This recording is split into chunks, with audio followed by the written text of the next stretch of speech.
మిమ్మల్ని సాధించడానికి కాదండి, మన ప్రజలకి రేపొద్దున అసెంబ్లీలో నన్ను అడిగినా కానీ, రేపొద్దున ఎక్కువ నేను పబ్లిక్ మీటింగ్స్ చెప్పినా కానీ, నేను మీకు అకౌంటబిలిటీ అని చెప్పాను, మీకు అదే అకౌంటబిలిటీ అని తీసుకొస్తున్నాను.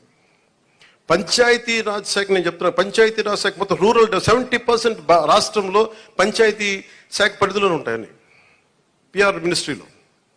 నా కోరిక ఏంటంటే ఈ 5 సంవత్సరాల్లో మనం 100% ఎలా కొట్టామో, స్ట్రైకింగ్ 21 ఎలా కొట్టామో, అలాగా రక్షిత మంచినీరు అసలు లేని గ్రామం లేదు అని అనిపించుకోవాలి నా కోరిక.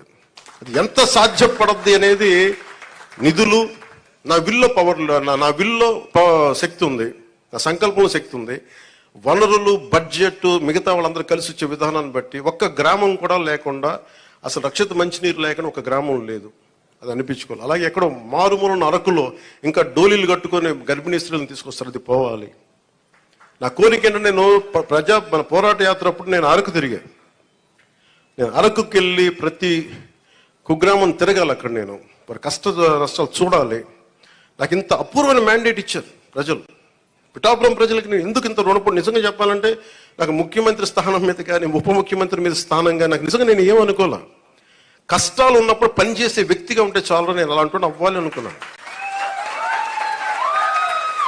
నేను దానికోసం ప్రయత్నం చేశాను. నేను పదవుల కోసం నాకు నిజంగా తెలియదు, కానీ ఈ రోజున నాకు ఈ స్థానంలో కూర్చోబెట్టారు. ఈ స్థానానికి మీరు వేసిన ప్రతి ఒక్క ఓటర్కి, ప్రతి ఒక్కరికి కూడా మీ ఓటుకి సరైన వ్యక్తులకి వేసాం, సరైన కూటమికి వేసామని మీరు గర్వపడేలాగా ఉంటుంది మేము చేసే పాలన.